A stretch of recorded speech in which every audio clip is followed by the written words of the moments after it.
we're back. Another fun-filled house. And we talked a little bit about your journey. And I know this is short form because we got 30 minutes, but I still want to hear just a primer of what even got you started to think about going into business for yourself and what opportunities you saw. Start a little bit with kind of what the spark the idea in your childhood. For sure. Well, I had the guidance of my stepfather at an early age, and he set me up for my first business at the age of 9. So I understood supply and demand. I actually loved everything with numbers, and I was like people. So we had a snow cone stand, and it's funny because now food trucks thing, but I was 9, so it's, I'm going to date myself.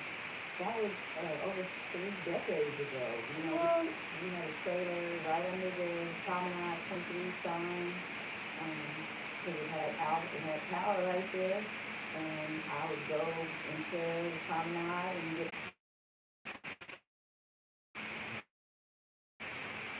All right, great.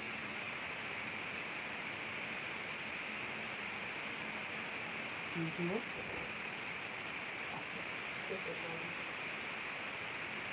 I'm not sure how much was live, but All right, perfect. Oh, the camera has a lower, so you can look that up a little.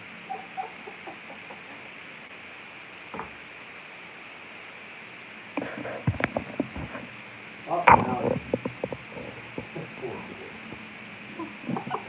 so I recorded all that. Well, post editing is going to be fine for those of you that caught all that extra conversation. So now she's back in commission. All right, cool. So you started with the snow cone stand. Just a little bit about your journey. You guys did the Pop Warner football game. You guys were out there just really getting it. 9 years old? 9 years old. Was Seattle sunny back then, or was it kind of iffy? Oh no, Seattle was awesome. We had great summers, and people actually knew their neighbors and filled the streets, and we had parades and everything. So it was a beautiful time to be out, and we learned how to make money legally. Real team were out, election yes. Every real team was out. Like that was a great memory that actually was trying to bring back. Yeah. Every year I helped run Moses Fest. So shout out to Moses Fest and Africa and all the people that are trying to make sure the next generation has the same opportunities and memories. So 9 years old, snow cone, and then talk to us about some of the pivots. First off, how did it feel being out there selling something and then earning from it? What was that? It was empowering. It was good too, because you think about it. I was pretty young, just to be by myself, sometimes running a business. So times were different back then. We were protected. The community actually looked out for the youth. So it's a beautiful thing. And from there, my father exposed me to wholesaling. Wow. Break that down for all of our audience. I know we have people actually in business, for those that are, what was the difference between wholesale and as a child, I was fascinated. I think back then, the example I would use is a starter jacket that everybody liked. Oh, it was really popular when we were in middle school, right? Oh, yeah. If you didn't have one, what were you doing? And I remember money didn't really come that easy back then. That's really when I started working for myself doing hair. Because I wanted a coat, but I was in this big catalog, and it had all this merch, and it showed a graph. You buy 10, 20, it's this price per unit. You buy 1 to 5, it's this price per unit. Now it's just so amazed by that. Like there's no set price. Like you can actually make a couple bucks by, moving merch. Yeah, so, marking it up. Selling it for people. Wow, so you got this how old were you when you saw the wholesale catalog? Yeah, I was 9, 10-ish. Still. Yeah. So wait, okay, then did the snow cone spark more of a desire for you to get more into that world? Absolutely.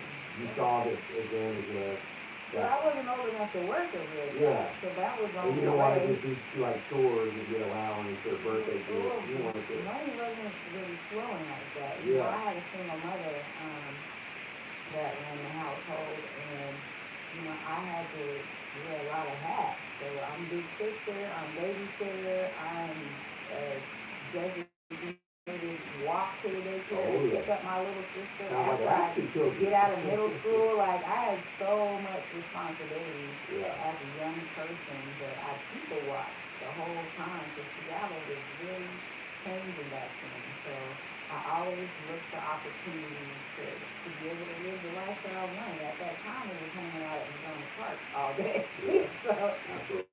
but no, it was beautiful. My neighborhood offered so much. I'm so thankful to have grown up in the city. So you were the kid with the extra candy? I mean, I was the kid that had you sitting on the stairs getting your hair twisted no. and taking orders to go to the corner store for those lazy people that didn't want to go. So I was ahead of doing that. Absolutely. Ah, I love it. You were early before all the tech companies and all their little pickup, Uber Eats and all that. Yes. Okay, so then walk us into how you even got into, you alluded to here. What was it? So when I was about 12, I entered the rope program. Right? Shout out to Mr. Davis. Davis. Changing lives for decades. So I was a part of that program, and it taught you life skills, it taught you African proverbs, it gave you a sense of community, and we actually got safe in different businesses in the area. And so my first Well, we got to talk louder, Jeremy. Keep going. okay. My first job placement through that program was in a salon. So I was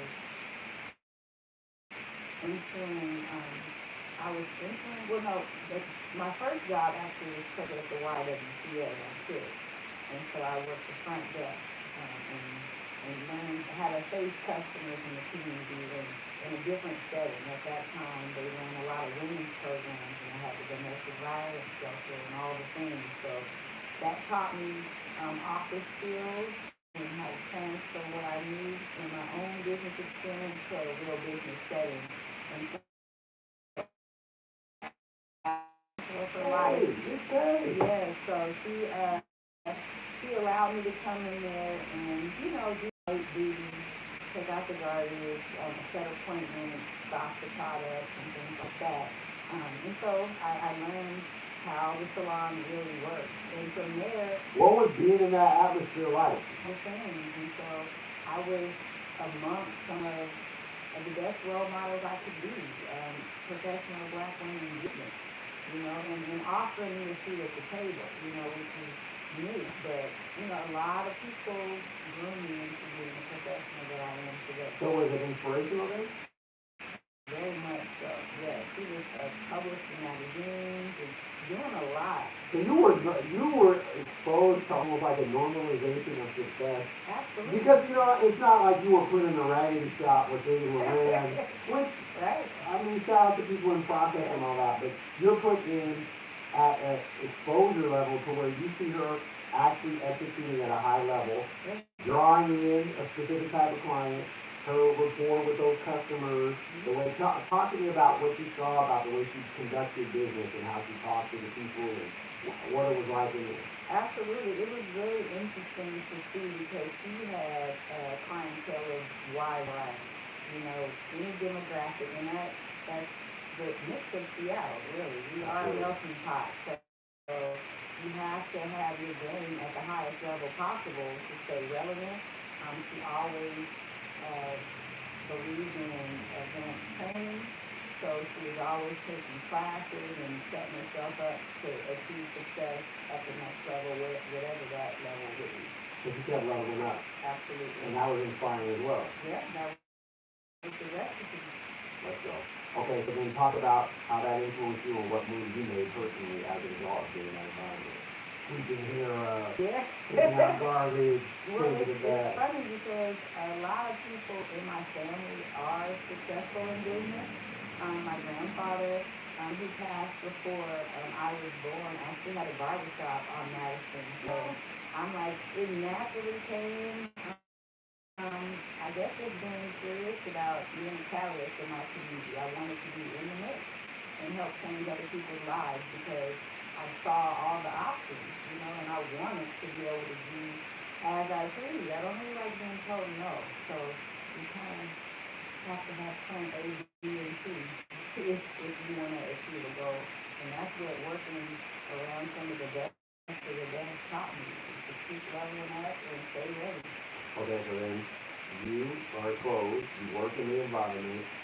What makes you say, now I have confidence and the curiosity to get into this? Well, I think I Was it a understood conversation? early on from observation that putting in the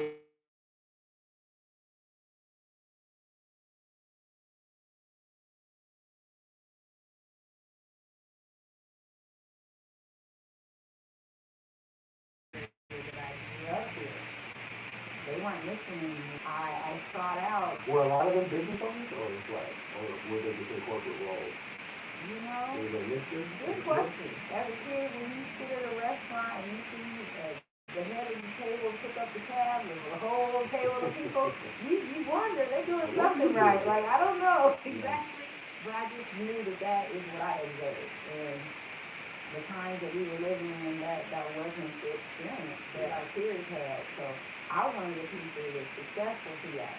Yeah. So where do I have to go? You know what I'm saying? The skills that people demanded at the time were corporate, and not many opportunities were available. So I had to do it the regular way, which is create opportunities for myself.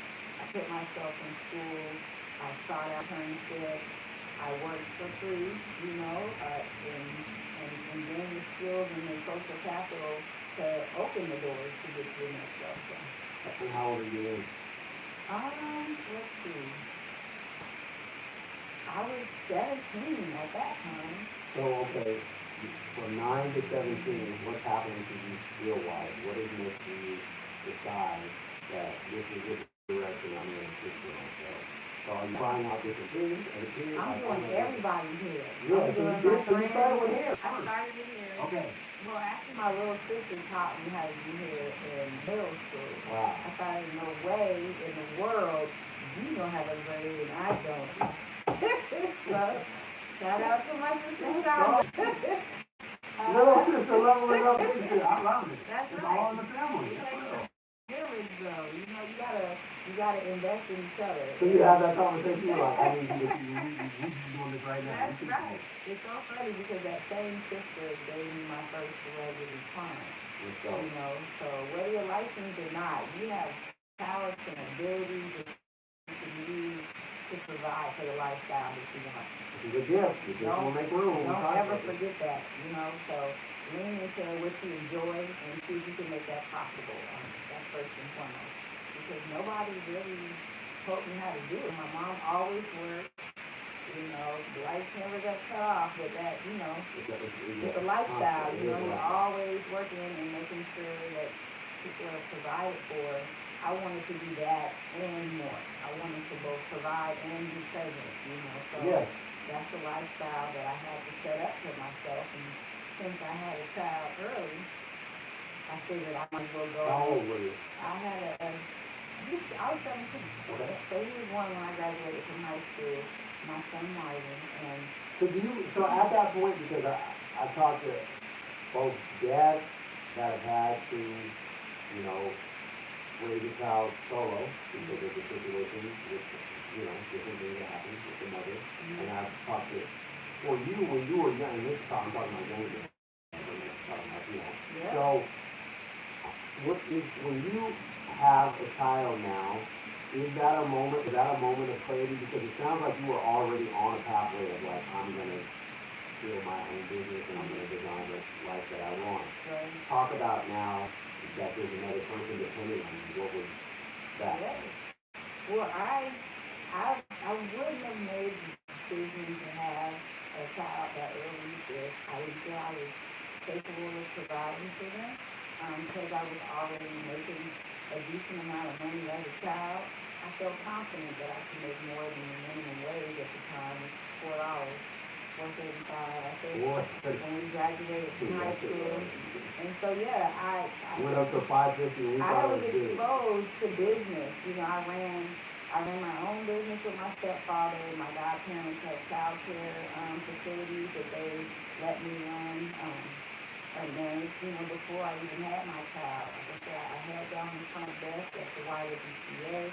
You know, and so when you put someone in positions that can help them scale up, they appreciate it. You know, and they take it and they run with it. And I always wanted to be an example. And so making the choice out of here early, you know, I had to take advantage of the programs that were out there because they're not guaranteed. And they went away in the high school in the morning and up to the college in the afternoon. Does that still exist? I don't know. I don't know. We're from an era where you actually had an option to get skills Yeah. that you could use for the rest of your life. Yeah, they saw the value in the trade, you know, so it wasn't, and then, yeah, see, I lived through all that, where the shift went to work first. So whether you had skills or not, they wanted to see if you could get a job without going to college, and they pulled your child care if you weren't working 20 hours a week. They still wanted you to work, even though you were going to school. Wasn't a lot of time to be a parent, but, you know, like I said, I paid attention, and I saw that wasn't the focus. So I had to go twice as hard. So I made it available to have my kids at my place of business. Like, that's why I had to open my first salon, is to make sure when they got out of daycare and got out of school, if I still had appointments or money to make, you guys could be in the back chilling. Shout out to the parents that are pregnant. I saw that with, as you said, I've seen that with mothers, I've seen that with dads who always have the little stage in the thing at the shop. And he got to pull away and he got to be like, I got to feed him, I got to hold him real quick, I got to hold my daughter real quick. So shout out to the ones that are making it happen while they have multiple responsibilities.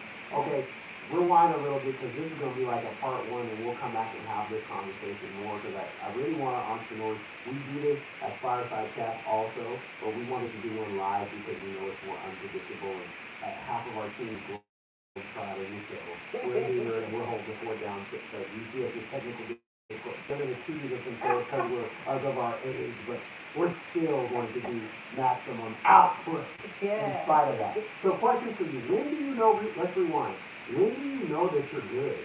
When it comes to, you know, because there's difference. There's people that I know who are in here and their mentors are even like, yeah, they don't got it. They're not willing to put in the work. They're not teachable. And I don't know. I try to tell them that this ain't gonna cut it. This is not good. So when did you know that you're good? You know, when is the point?